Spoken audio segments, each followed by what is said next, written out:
by the way. Thank you for attending today's meeting.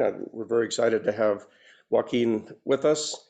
And I appreciate you guys being able to meet on not our normal day, which is Tuesdays, third Tuesdays of the month, but we had to move it to Monday to accommodate schedules. So with that, Dan, what are the upcoming meetings? Yeah, thanks, Gary. On next month, on November 16th, we're going to revisit an issue the Water and Environment Task Force looked at a couple years ago, and that was Measure AA that we supported a couple years ago. So we're kind of curious on where those Measure AA dollars are being invested by the San Francisco Restoration Authority for marshlands restoration. We'll have Jim Fiedler, who's with their Citizens Oversight Committee, give us an overview and update on that. Traditionally, we don't have a meeting in December, so celebrate the holidays. And then in January, we're confirmed for an energy transitions presentation by Chevron Corporation. They'll tell us what they've got planned here in the Bay Area.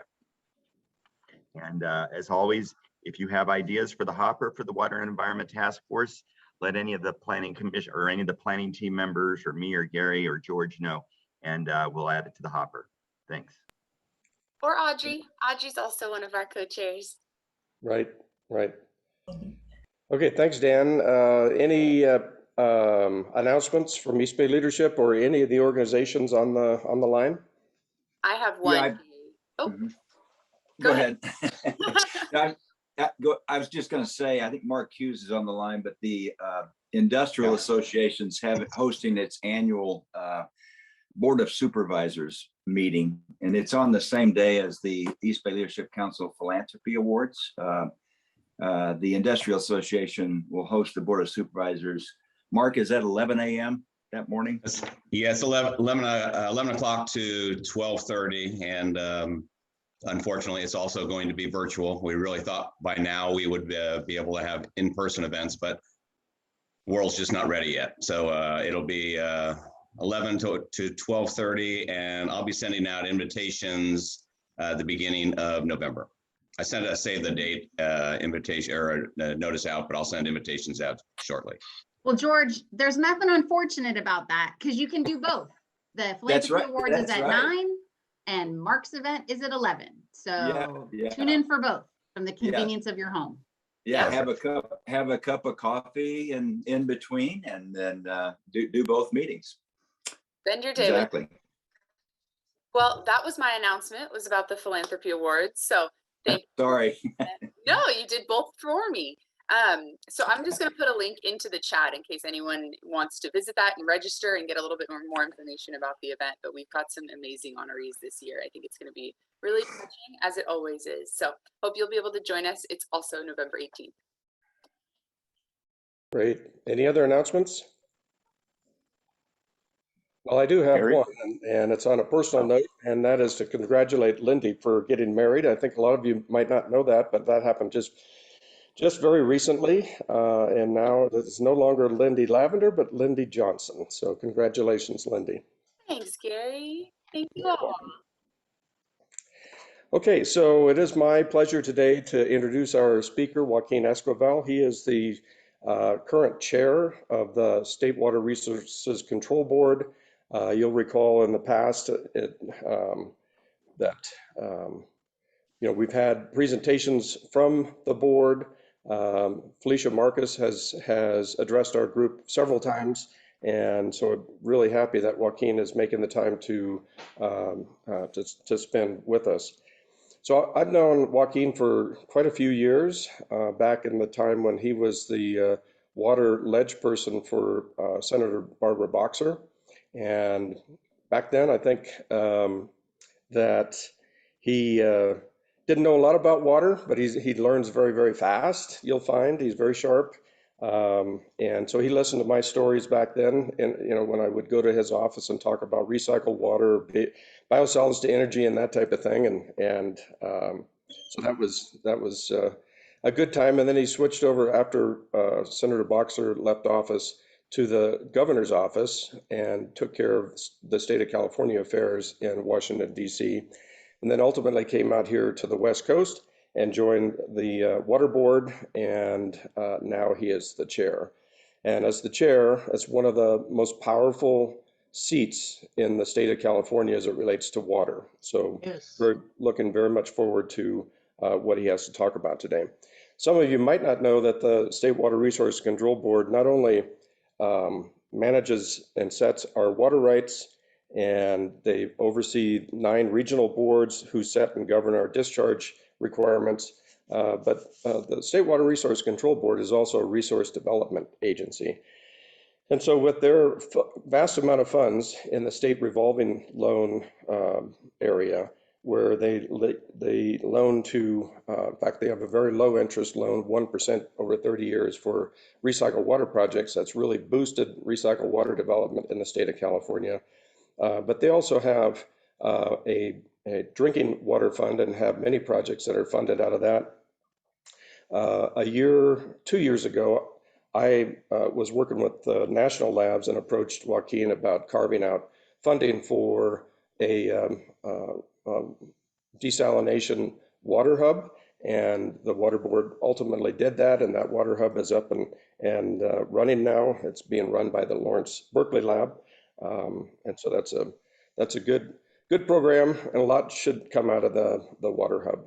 And so with that, thank you, Joaquin, and turn over the floor to you. Really appreciate that, Gary. And it's, I really appreciate what has been a long relationship that we have had here. I started in Senator Boxer's office in 2007 as an intern. And so feel very fortunate to have learned an incredible amount from so many leaders within the state, including yourself here, and glad to be able to do my part.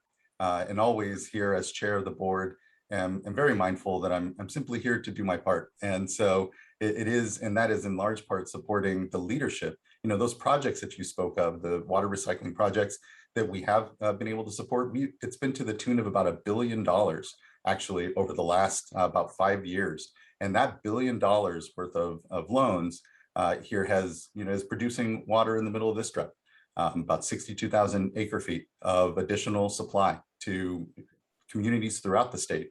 I think of Soquel Creek. I think of course, Orange County and places in Southern California where those investments are making a difference now.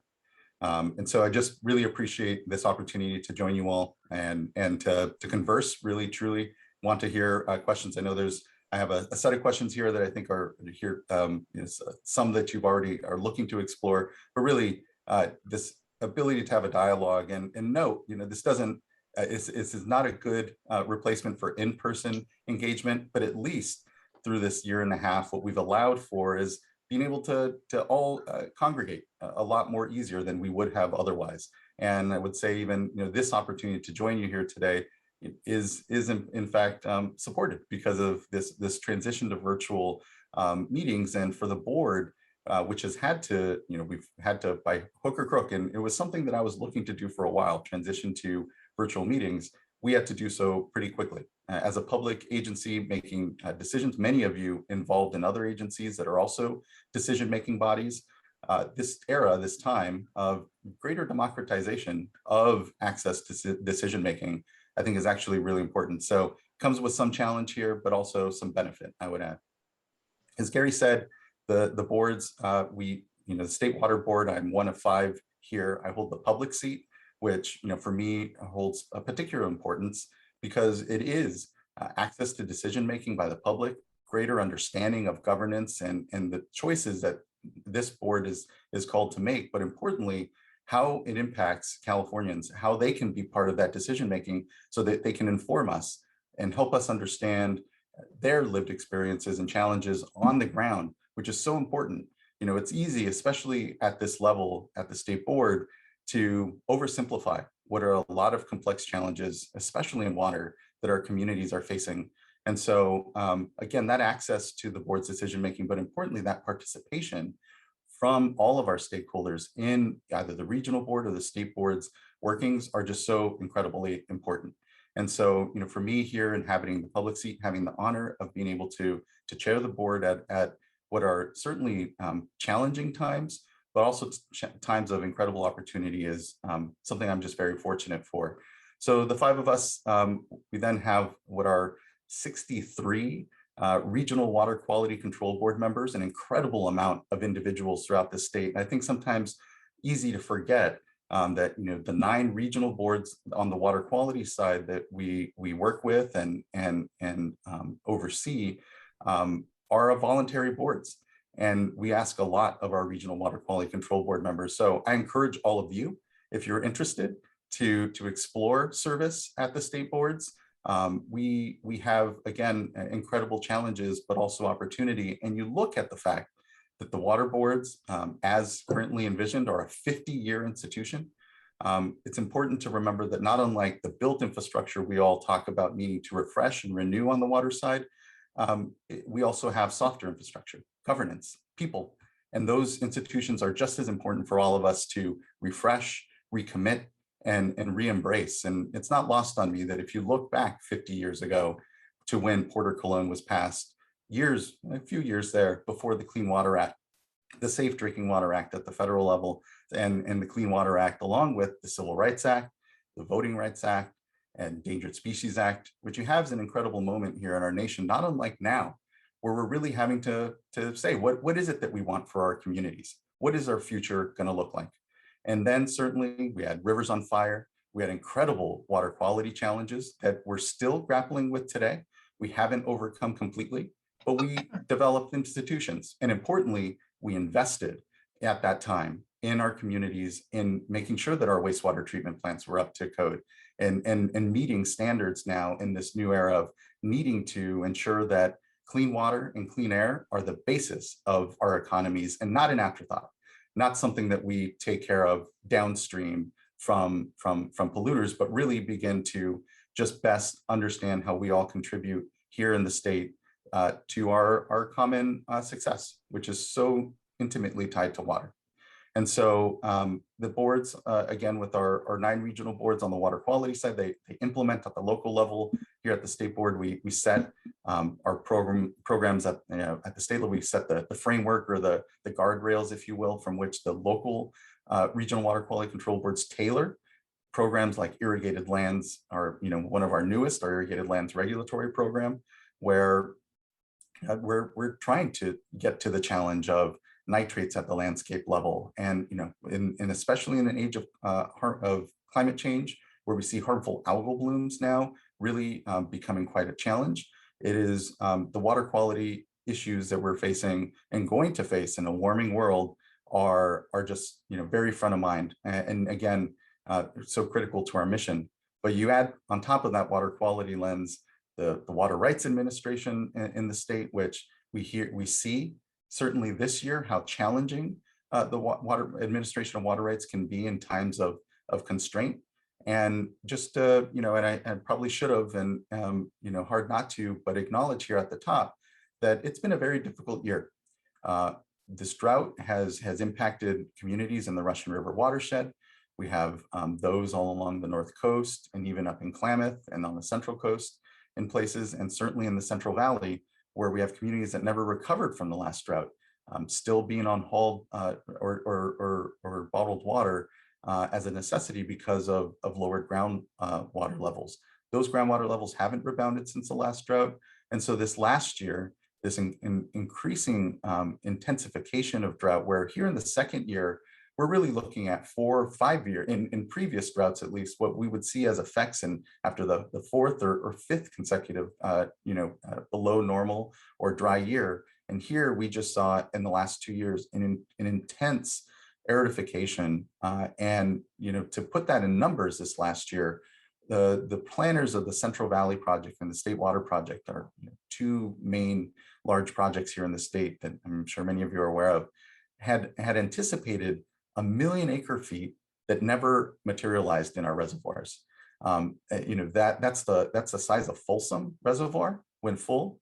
So if you can imagine a reservoir the size of Folsom just not materializing into our system this summer, it is pretty striking. And it's because of usually our modelers and our planners calculate a runoff efficiency that means it's whatever precipitates onto the land, whatever snows or rains, about 60% makes its way into rivers and streams and reservoirs. It's the runoff efficiency.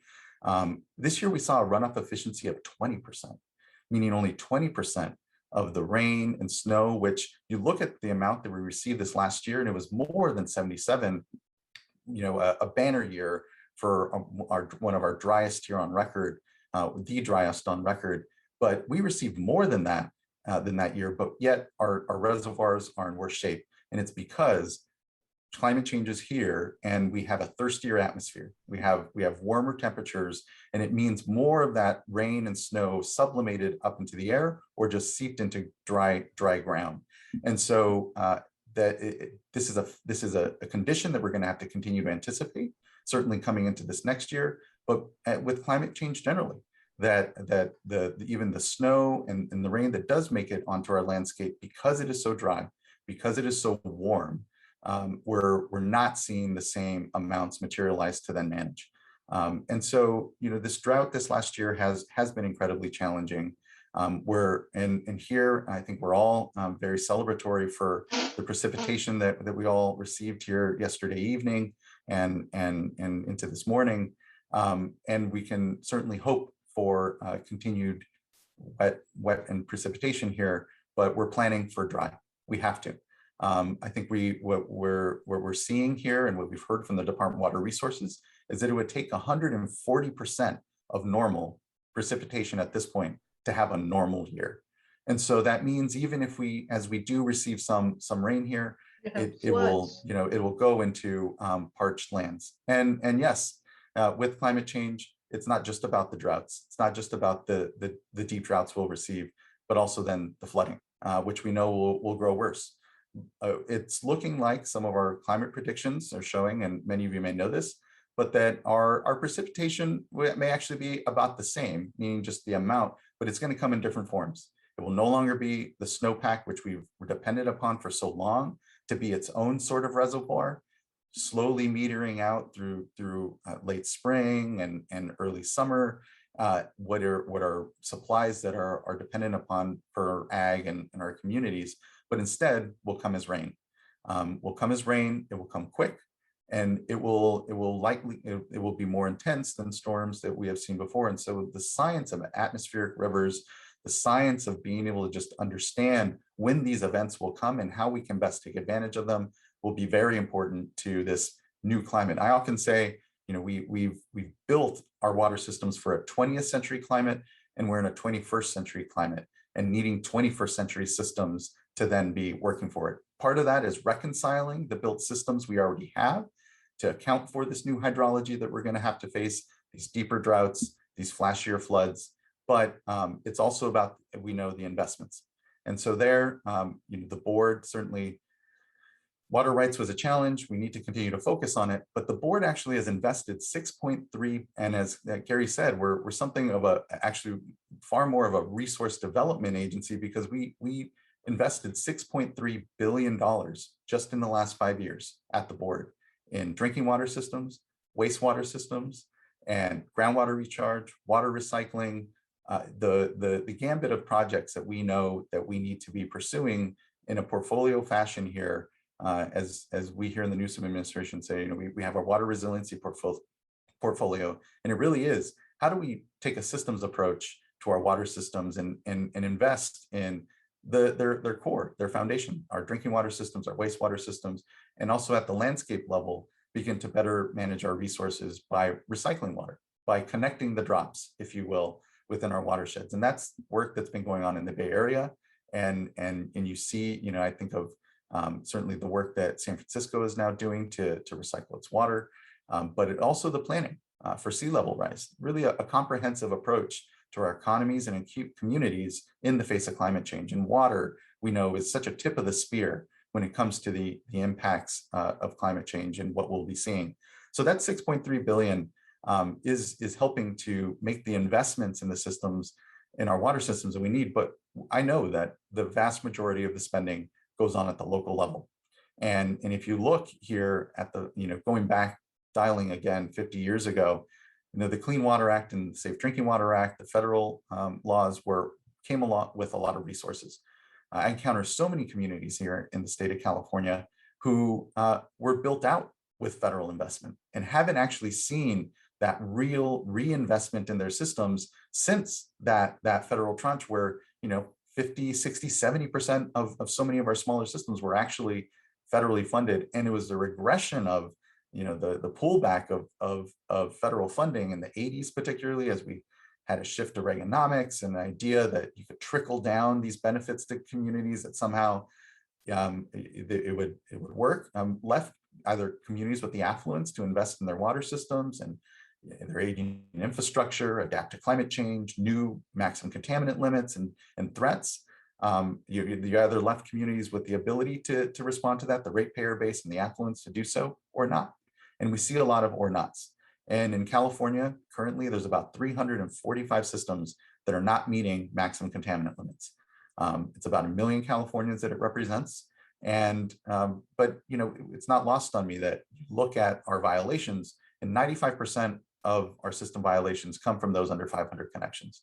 So there's a nexus between having the ratepayer base and having the resources to provide clean and safe water in a modern economy. And not unlike transportation, where you see huge federal subsidy, because who can maintain infrastructure like that, especially in rural, smaller communities, even urban pockets, small systems and urban pockets without some sort of support. And we see but we don't see that same recognition for our water systems.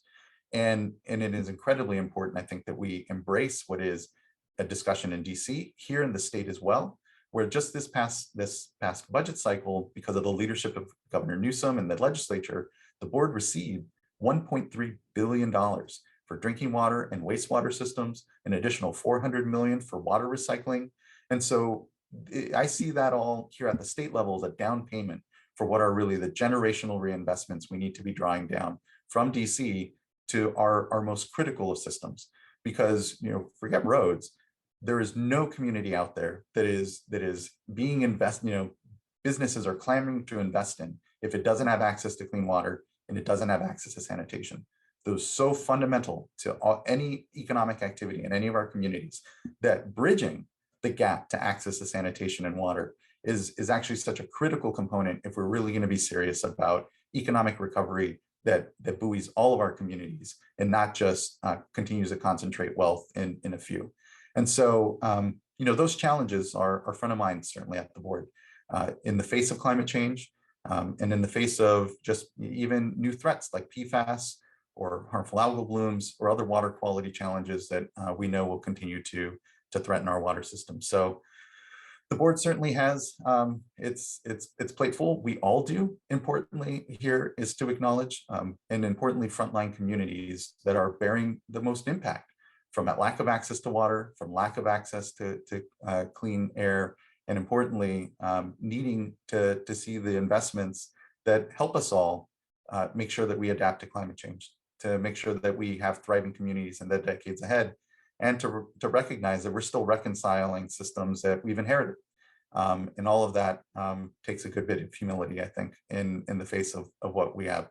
But California has an incredible history of leading and innovating. And you look at even water recycling, where here, so many of the technologies that are used now globally were developed in California. Were developed by California water agencies because we've always had a bit of a boom or bust cycle. We know that. California's water variability year to year is off the charts compared to any other state in the nation and even in the West. And so that boom and bust cycle has meant that we've actually have a head start, have a far more integrated systems that try to carry us from extremes in our weather. But we know those extremes were going to grow far more intense, and we know that they seem to be whiplashing here on us a lot more. And so we're going to have to continue to adapt sooner. And that again happens by the leadership at the local level, continuing to draw on the best and brightest minds into the workforce that are here to help us, noodle on these incredibly challenging issues, but importantly to innovate and to continue to create the communities that we want here in the state of California, where we've shown you can have clean water and clean air as the basis of modern economies. And actually, it's incredibly imperative that we do. And so thank you all. I appreciate here just this opportunity to espouse a bit, I guess, just kind of rant. Importantly, like I said, I do look forward to your questions and some back and forth here. So thanks. Hopefully that was helpful. I know there's a lot going on out there. Yeah, thank you very much, Joaquin. So I hadn't heard that number before, 60,000 acre feet of new recycled water projects in the state of California. That's fantastic, because that, to me, that's right up there with conservation where you don't use the water. The recycled water is very, very reliable. And so even in the 10th year of a drought, you've still got that 60,000 acre feet of water out there working for the state of California. And if you were to try and convert that into storage, an old rule of thumb used to be if you wanted 60,000 acre feet of firm yield, you'd have to multiply it by 5. So 300,000 acre feet of water out there has been developed because of that fund. So thank you very much. That's very forward thinking. So even flag, Gary, just sorry, don't mean to interrupt, that tomorrow we'll be having an update on our volumetric reporting. We changed some of our volumetric reporting for water recycling to also take into account the effluent that's being developed in the wastewater side. So we know what is the possibility for more. And currently, I think it's about 700,000 acre feet a year that we recycle in the state. Our goal, I think by 2030 is about 2.5, I think it is, million acre feet. I think we're seeing that, 2 million would be, if we could really get there, would be an incredible thing to try to do here in the next 10 years. And I think we can do it. Yeah, good. Thank you. Well, in today's audience, when you look at the participants, you see many of the leaders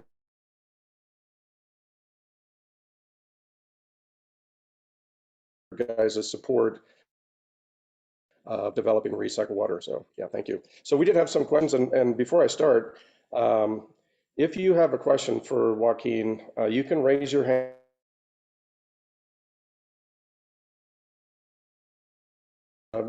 Put a question in the chat and we'll cover it that way. So Joaquin, one of the questions that has come up is, what is the current schedule for setting the flow standards in the Sacramento River? And is it waiting for something to happen first? So kind of, if you could, the San Joaquin River standards were set in December of 2019, I think. And so now we're a few years later and the Sacramento River was up next. And so if you could bring us up to speed on that, much appreciated. Yeah, the staff had developed a framework that was released, I think, just prior to the 2018 vote. And then at the 2018 vote, what we did was adopted an amendment that directed staff to evaluate what were the voluntary agreements at that point as a framework that was proposed to the board in December 2018.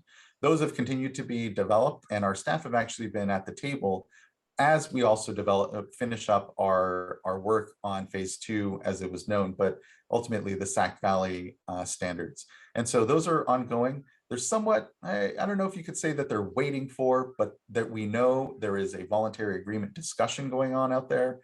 And I think what is obvious is it's good that it's out there. The secretaries are leading it, but the board needs to continue to advance its work here on the water quality control plan update. And as we begin to be ready to actually do so, going to look forward to making sure we have the space to have that discussion. I think that, the reality is this is a 30-year project. When you look at our challenges in the Delta, the last time the water quality control plan update was initiated was in '95. And the agreement then was that the projects were going to bear the burden of water quality standards in the Delta. And the 30-year history that we've seen since then is that that's not enough, that we need to really take a watershed and ecosystem approach to the challenges of declining species. And the ESA is an important tool out there, but there are others. And the water quality control plan update is a far more comprehensive one. And it's the tool that we need to continue to lean in on here, I believe, in use. And so don't have a direct timeline now for that work, but know that it is ongoing. And it is the same system that the voluntary agreements are contemplated in.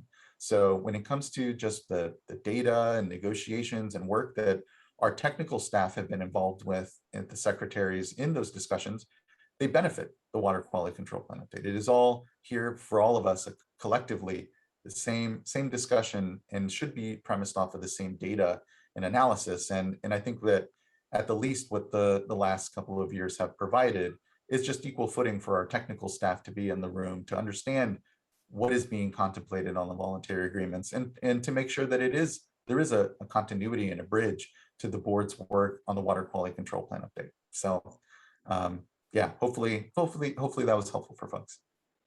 Yeah, so in my listening, am I correct then? It sounds like the setting of the standards for Sacramento River are waiting on the voluntary settlement agreements, would you say? No, I wouldn't say they're waiting on them. Okay. I think they're certainly, there's interplay between them, but I'm not waiting on those, I'll say.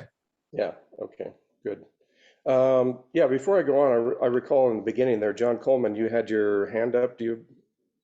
Are you still on? I'm still on, but I have a question for Joaquin, so I can wait, Gary. Go for your queue. Who's in queue first? Okay, all right, thank you. So we'll be back to John shortly. So Joaquin, in terms of the archaic water rights system that we have in the state of California, and you've now sat in the chair that regulates that. What are your thoughts on our water rights system, and is it time for a change? And if it is, do you think that's even possible to change that? I'll just say you look at other Western states and they don't have as light a touch as the state of California does on water rights.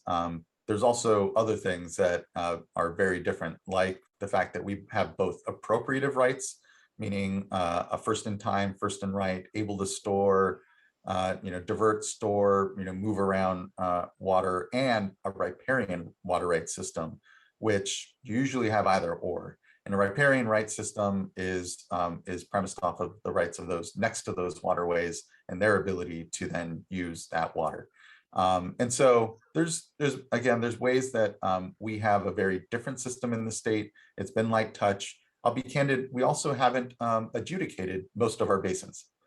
You look at our most critical basins and water rights, surface water rights, let alone now here as we move into an era of Sustainable Groundwater Management Act and groundwater rights, haven't been adjudicated, haven't been understood here, even amongst diverters, in a way that allows for the easy administration of water rights, particularly in times of drought, where who should have priority of claim and right to what in a situation where we know supply is vastly outstripped by demand here, becomes difficult. And we see that here with the board and the work that it's had to do this summer, where we're having to do what is our best available information, not something that you would think could be a little more fine-tuned in the 21st century for the state of California, where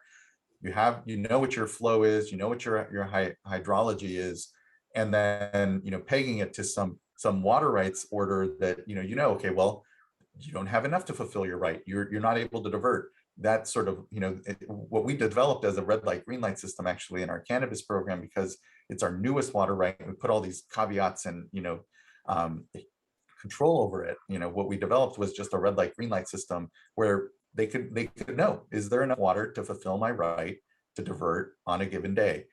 That is not a tool that we currently have here in the state of California. And again, it's because we haven't adjudicated a number of our basins to begin with. So there's a lot of work to be done in the space. Does it require a whole new rethink? I don't think so necessarily. What it does is require us to be honest about administration of a water rights system. It was up just until a couple of years ago that all of our pre-1914 or riparian right holders were reporting like once every 5 years. It's kind of hard to with a straight face, be given a 5-year chunk of data and say, okay, well, here, administer the system on me. Especially given that water is, especially to get a violation and to actually prosecute or to pursue a violation in the water rights space, you need to have observed they had the pump there, and by the time again, in a 5-year span, try to go back and say, well, we think that you took more than you had a right to. There's no evidence of whatever it is that, and hard to really pursue. So getting more real time, which again, just a couple of years ago now, all water rights holders have a yearly reporting requirement. I think as of a couple of, just this last year or two, that reporting rate was at about 20%. So we have a long way to go, I think, just in some fundamental information and just administration of the water rights system. But I think hopefully we have, and I will just note again, thanks to the leadership of the governor, $30 million for a new data system, at least on the back end for water rights. And so we're looking to make sure we're making those investments here at the least to prepare us for what is going to need to be a 21st century approach to water rights administration in the state of California. Okay, thanks. So many of the states in the United States govern water differently, and I'm wondering if you have your eye on a particular state or a system that might work better for us. I know we've learned in our sessions here at the Water Environment Task Force that Israel has taken control of every drop of water, and so the state of Israel owns everything, and so that's an interesting approach there. But I'm wondering if there's another state out there that has a system that you have your eye on.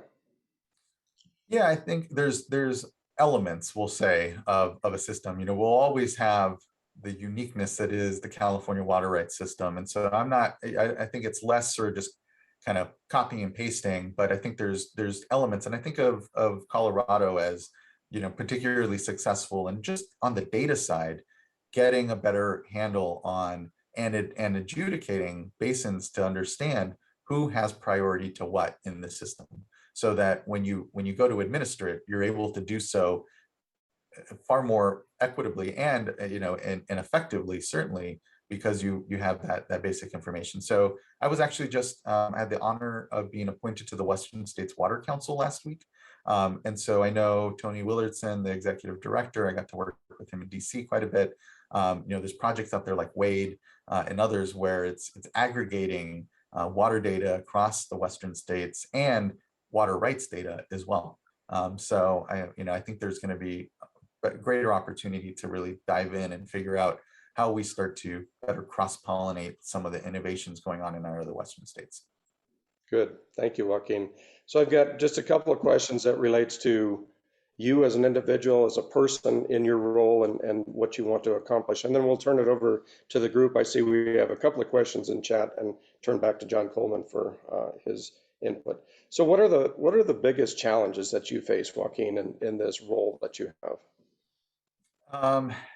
It is sometimes, it depends. I'm trying to think, how best to frame what are many challenges. But I think sometimes the defensiveness that can be had when we look at, say, our water systems and say water rights administration, and you say something like, we're not doing as well as we should, or that we need to do more. I think sometimes in the water space, there can be sort of a defensiveness around, how it is that we got to have the challenges we have. I think of nitrate contamination in the Central Valley and communities without, where, there's initial, just defensiveness around it. And I think sometimes it does bring to mind, my predecessor and good friend, Felicia, her comments around, it's not ecosystem management, it's ecosystem management.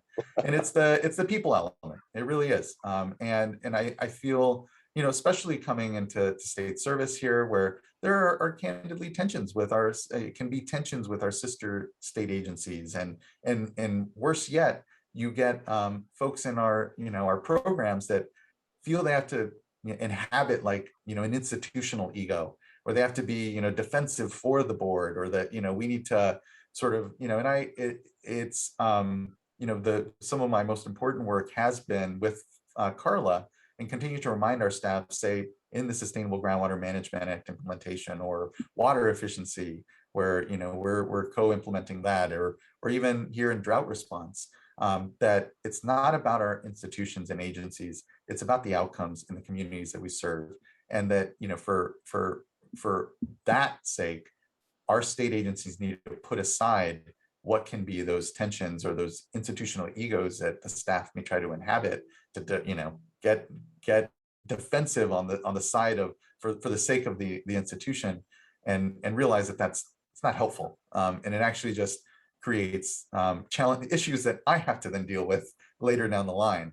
And instead, what I need we need our programs to focus on are the common outcomes in the communities that we serve, and not the institutional egos of our agencies. Good. So along with that, Joaquin, can you describe for us what is a good day for you in the office, in the chair seat, and what's a bad day? You know, what just comes to mind as something that just, if you were at a cocktail party, you would explain a good day versus a bad day. A good day is knowing that our programs have that in mind, the common outcomes in communities that aren't creating issues for me at this level, where you have to go back in and fix what are then problems that have arisen or bad tensions, and where I've been able to have a number of meetings around open data and talking about our data systems and reinvesting in our regulatory infrastructure in a way that brings us into the 21st century. Our website is still, I've been on the board for 4 years, and it's been something that I've really tried to get a new site. It's actually just coded by a team of 4 people manually. There is no content management system on the back end. It is crazy. So that is a good day when I'm like, being able to take those meetings and focusing on that work, that enlivens me. I was the IT director in Senator Boxer's office amongst my legislative portfolio, and it gives me hope, because there's so much that we can be doing better by just incorporating some basic technologies from the 21st century. A bad day is when again I find myself having to put out issues that have arisen that I kick myself and thinking, well, if I had paid closer attention and created the right space, maybe that wouldn't be an issue I now have to take care of after it becomes an issue. And instead, when I do my job right, nothing happens really, if you will. No surprises happen internally for us. And when things are bad, it's because things haven't been managed well. And I take full responsibility, even though I'm just the chair. I'm not the executive director, and I'm one of 5. I take very seriously the responsibility that I've been provided here. So that would be a bad day, I guess. Well, that's good. We're very lucky to have you as the leader. And I know there's a lot of times where good days just kind of they're left unknown, that people don't even realize that it's a good day. So you have to self-congratulate.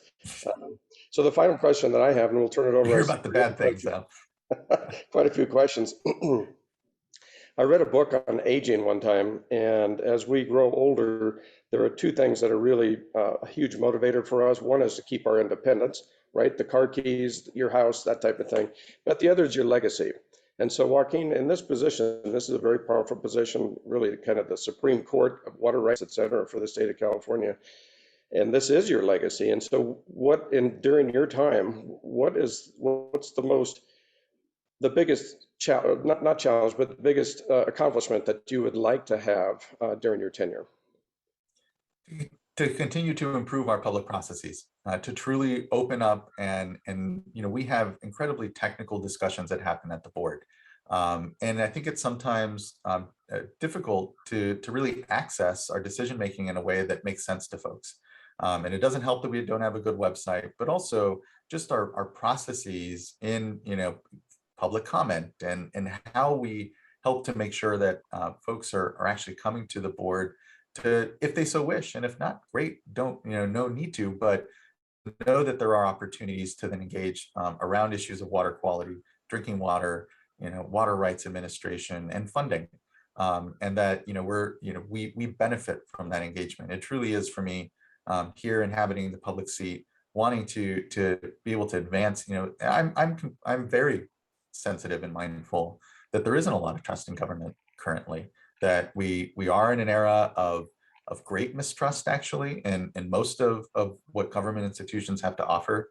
It's troubling because again, you look at the 50-year history of the board, and of so many of our institutions here, and it's because we acknowledged we needed to do better, and to build governance here that puts at the front clean access to clean water and clean air. But if we don't have the trust and faith of the public in our work, if we continue to see an erosion of that even participation, I grow concerned for how we continue to come together around incredibly challenging issues. And the national politics is just ugly. You see that. We're certainly not insulated here in California. We're something of a punching bag in that space. And so, I take very seriously the desire to ensure that this institution is seen as fair, is seen as approachable, even in disagreement, and especially in disagreement. I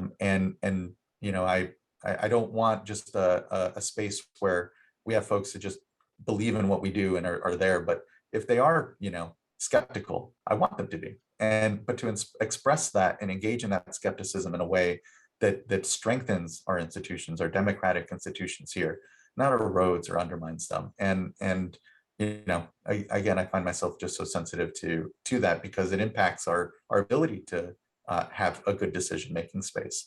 That's what I would see as principle in my concerns and what I want and why. It sounds so, a website, why does that matter? And it matters a lot. It's how we best even just communicate. Again, all this, we're 2,300 here at the state board, involved in, again, just incredible work to invest in our water systems, to oversee on the regulatory side. Again, I want people to have faith in the institution. That's really good. Thank you, Joaquin, and thank you for your temperament as our leader. And I don't understand why you don't have any gray hairs yet. Oh, they just don't show up very well on the camera. They're there. Okay. All right. So before we get into the chat questions, John Coleman, did you have something you wanted to talk to Joaquin about? It's good to see you, John. Thank you very much, Gary. Joaquin, great to see you again. And I'd like to thank you for all your pragmatic leadership over the years held in DC and now in California. I'm wearing my planning coalition hat in this case. And I don't know how familiar you or your staff are of the AQPI, Advanced Quantitative Precipitation Information. Ann Spalding, who's also on the call, works on that with me at BPC and led by Sonoma Water, SFPUC, Valley Water, East Bay Mud, and then like Alameda County Flood Control Water and Alameda County Water. The new technology, when you start talking about 21st century approach, is great. And AQPI can help provide a way to help provide water management and a much better tool with climate change and atmospheric rivers. And hopefully that will allow your entity, the water board, and other regulatory agencies to start looking at water supply differently. And Sonoma, DWR, and Scripps and NOAA are also involved with this. How are you that familiar with it? And if not, would it be appropriate to set up a meeting you and your staff can understand a greater ability of what AQPI is about and how it may become a tool in your toolbox looking at water rights, and supply issues? Thank you, John. I'm very familiar. I had the honor of being in DC when, Grant and Marty and folks were first coming out, a decade ago. Great. To look for support, to look for particular Army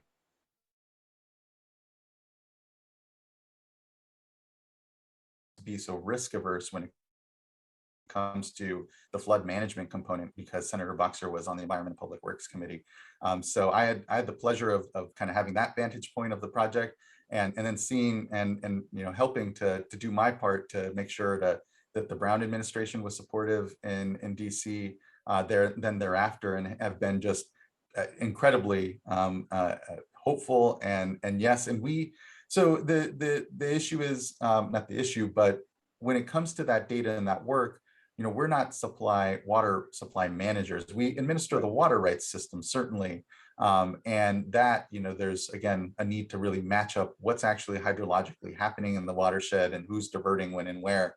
And I think there's ways that, that information can get to growers and others so that they they're better understanding when water will be materializing in the system that they can divert, either for flood purposes or otherwise. So, we're there, we're a user and we're a cheerleader. We're less in the driver's seat, but have been continue to be supportive of DWR, of course, as they look at their watersheds here, even after the Dixie fire. So important to really understand when these events may be coming through, so as to anticipate water quality challenges, or to make sure that we're making the right investments on the water quality side and fire recovery. There's so many applications. So just really appreciate the long leadership in that space. It's not lost on me that even just as of last year, that work was benefiting the Russian River, where we adopted temporary urgency change petitions, which are relaxation of the usual sort of standards to facilitate the atmospheric river flow work, anticipating it, and importantly, on the regulatory side, adapting then, what our expectations are to allow for that flexible management of the reservoir. And it benefited this year, although, given how dire things are, it's hard to see, it has definitely benefited management these last couple of years, but it is still very dire. And, where would we be if it wasn't for then that work? Because I know it saved like 200,000 acre feet or so of additional water and that otherwise wouldn't have been over the study period. I think that was what had recently come out. So just thank you. I mean, it is exciting work.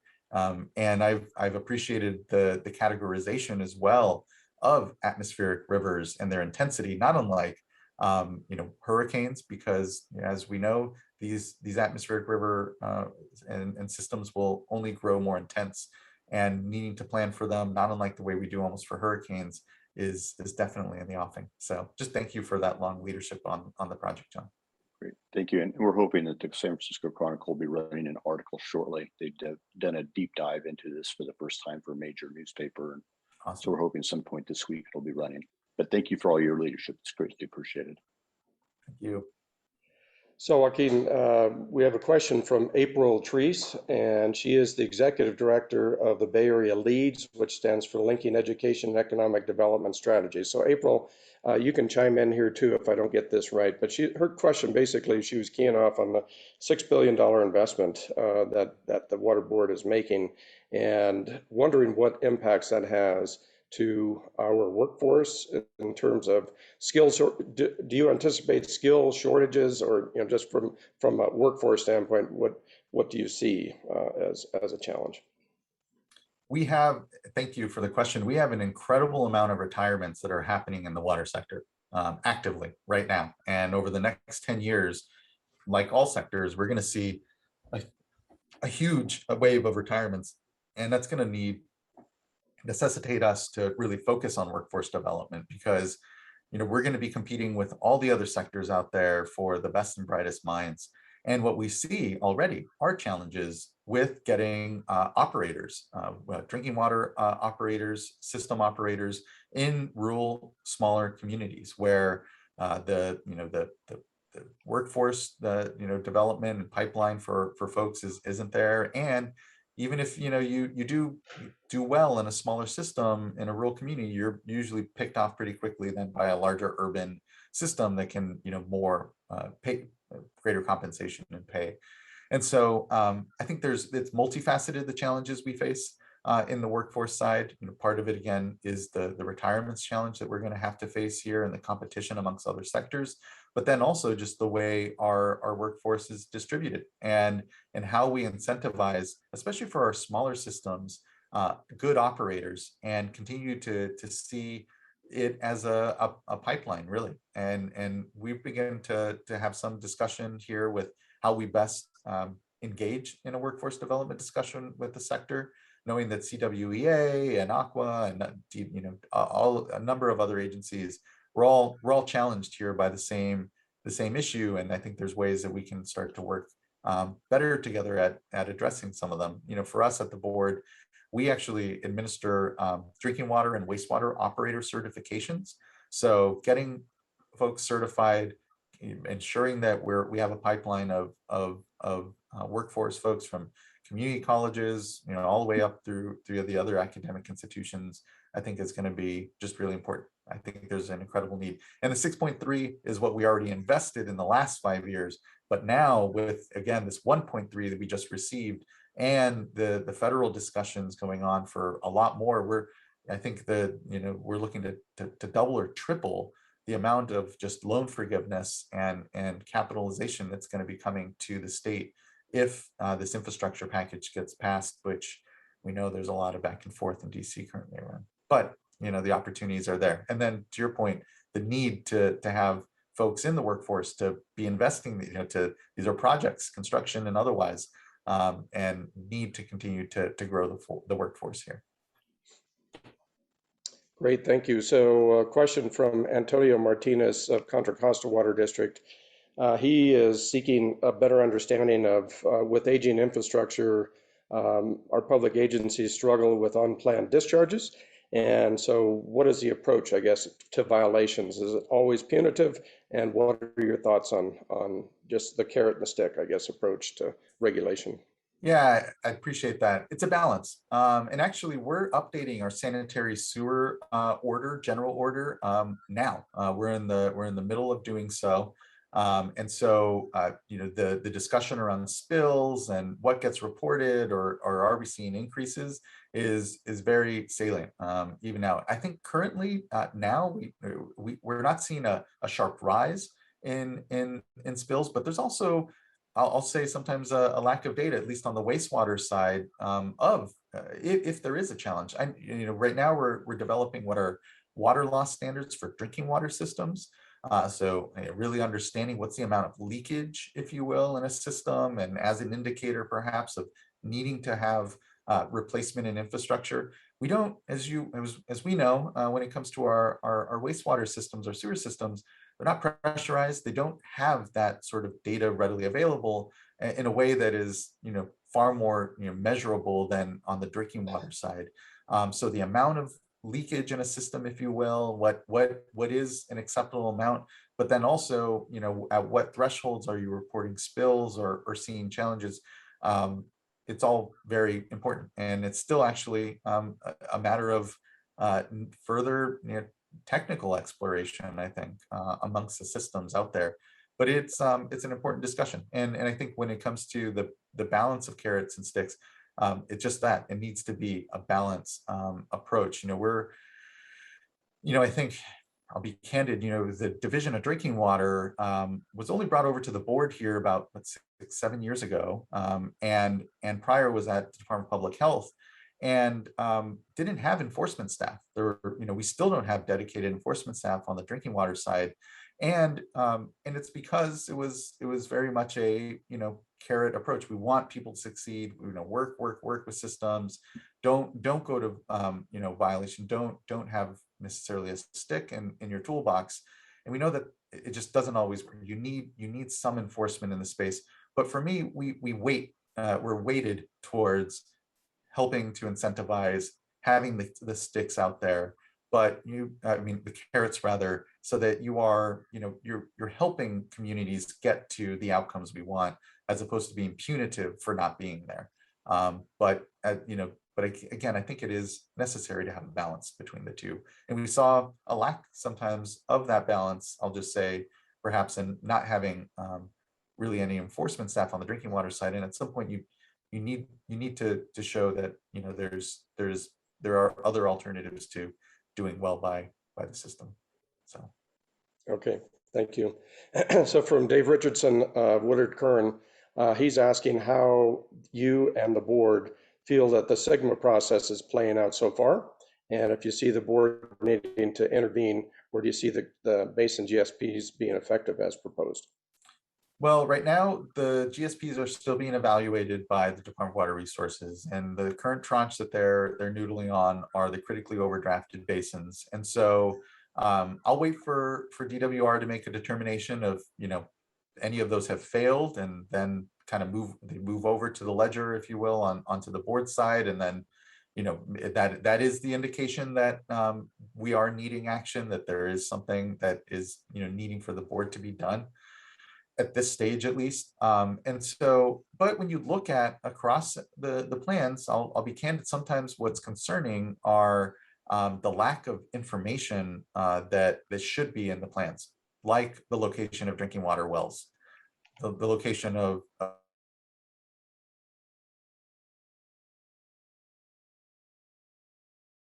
and sometimes maybe just, and this is generally, and I know the PPIC and others have pointed out, there's an over-reliance on new projects as opposed to demand management. And I think that that's, it's the obviousness is that, demand management will be it is more costly and is very difficult discussion in communities. But when you look at the supply side, the projects that some of the basins are identifying are overlapping oftentimes, and sometimes with other projects that other basins are looking at. And there's, we have fully appropriated streams in a number of, in the San Joaquin Valley particularly. And again, going to the water rights discussion and why that is so important when it comes to then even understanding if, maybe with climate change, there's scenarios that there's more floodwaters, who gets access to them, who's next in line. Those are all going to be very, very important to suss out, and points of contention, especially when you have communities identifying the same sources from systems. And so that's going to be a challenge. That's going to be something that has to continue to be understood and addressed. And again, at this point, when it comes to the board's need to intervene into a basin, we're not there yet. But what we do see are just, we can see are concerns that we're going to all have to continue to grapple with. The balance between supply, what you can anticipate is the actual supply to help alleviate the issue, and what needs to be a demand management discussion as well. And those are also individual unto the basins and the stakeholders that it's hard to get into any detail without really talking about a specific place. But I think those are some of the the things that we're really seeing, and we'll have to continue to work with folks on. Thank you. Good. Thank you. So Joaquin, two questions related to desalination, which is near and dear to my heart, because I've always thought that a regional desalination project at the bottom end of the delta, as it enters, in the brackish zone, would be a very smart thing for the Bay Area to invest in. A lot of studies have taken place to support that. But two questions here. Would you please provide us with an update on desalination projects that are either in operation, under development, or in planning stages in California? Yeah, I'll try to do my best to review through. The largest that we have is Carlsbad, for sure. It's one of the largest in the world desal facilities. What has gone out, and at this point from the Regional Water Quality Control Board, and is the Huntington Beach desal project that is now moved over to the Coastal Commission, if that will become then a reality insofar as its permitting path. But that is, the other significantly planned, that I know of desal facility.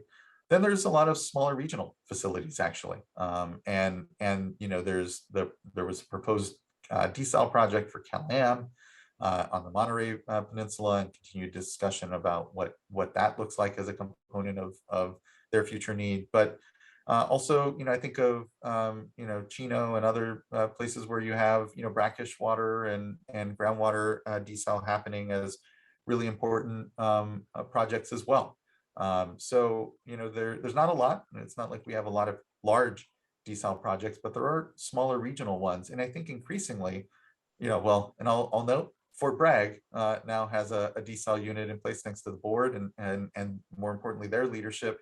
But the board was able to provide funding here to get a desal unit in place on the Navarro River, given concerns about low flows then and seawater intrusion into their intakes for their system, and now providing an ability for the community to stretch their supplies further here in the face of drought. So we see, smaller mobile desal units and smaller projects. And I think, for you look at, especially because you look at the cost of, say, a Carlsbad or a Huntington Beach, it's probably going to be the space where we'll see most, investment, kind of complementing portfolios out there. And I've been incredibly heartened again by the effort at Lawrence Berkeley, because there it's also benefiting water recycling, right? These are all technologies, whether you're talking about cleaning up wastewater or brackish groundwater, or the most expensive straight ocean desal. These are incredible technologies we need to continue to innovate on, because they will continue to serve as an important component of our water portfolio in the future. So hopefully that was helpful. I'll note that the board has a desal policy that we adopted a number of years ago, and I think the ocean plan update is in queue first, but I know there's discussion about, well, maybe it's time to update the ocean, the desal policy, given what we saw with Huntington Beach, and just needing to maybe ensure that we have just greater certainty in the sort of regulatory direction of how we best view and incorporate desal. But it is energy intensive, and that's why the innovation part is so important. And though still an important component in the future here of watersheds portfolios. But I think it's really a local resource discussion, truly, as to where it fits and how it makes sense, and that the brine and other ecological challenges are properly addressed. Great, thank you. So this is the last question that we have in the chat. So if anybody has additional questions, please forward them now. And this relates to what you just talked about in terms of oversight of the board as it relates to waste brine from desal and going into receiving waters. What are you doing now? And then I guess it's still, what's your vision for the future on that? Yeah, the regional boards set those. I know it was really of issue recently as the Carlsbad desal facility came up for its permit. There were investments and screens and sort of different shear rates that were supposed to, and dilution rates that were accompanying the permit for their facility. So we do have a role, and we do regulate then that discharge as a waste and require dilution and sorts of specifics in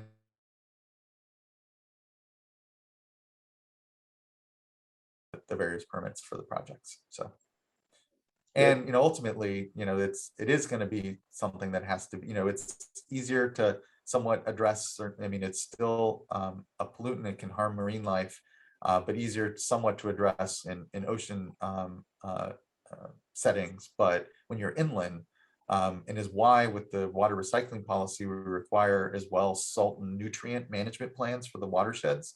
It's similarly of concern even in water recycling and the disposal of those brines and where they go, and how do you not salt up your basins as we engage in both desalting and water recycling is going to continue to be an issue. So, okay, thank you. Okay, last chance. Anybody, you can speak up if you like. Take yourself off of mute. This is your chance to. I told Joaquin that this would be a gentle crowd and this will be one of his good days. So I think that's playing out for you. I mean, yeah, thank you, Gary. It's been a great discussion. I appreciate it. And feel free to, don't treat me with kid gloves. Give me your two questions. I'll do my best to handle them well. Okay, good. All right. Well, thank you so much for your time today, and good job on, that you're willing to take that job on. And so looks to me like you're doing a really good job, Joaquin. I appreciate that. Thank you. Thank you, Gary. Okay, so next month we look forward to Jim Fiedler telling us about the San Francisco Estuary Program and how our Measure AA money has been spent. So we look forward to that. And with that, unless if Kristen or Lindy or anybody has any other sign-off comments, I'll just join the thank you to Joaquin. Thank you so much for being with us. Really appreciate it. Our members care a lot about your work and what you're doing. So really appreciate the Water Task Force and Water and Environment Task Force leaders putting this together, and for you making the time. Thank you. Really appreciate it. And all, please reach out anytime. Don't be strangers. And if there are issues, I'm glad to do my best to try to direct you in the right direction. So thank you. Thank you. Thank you. Thank you, everyone. Take care, everyone. Have a great week. Bye-bye. Take care. Thank you. Bye.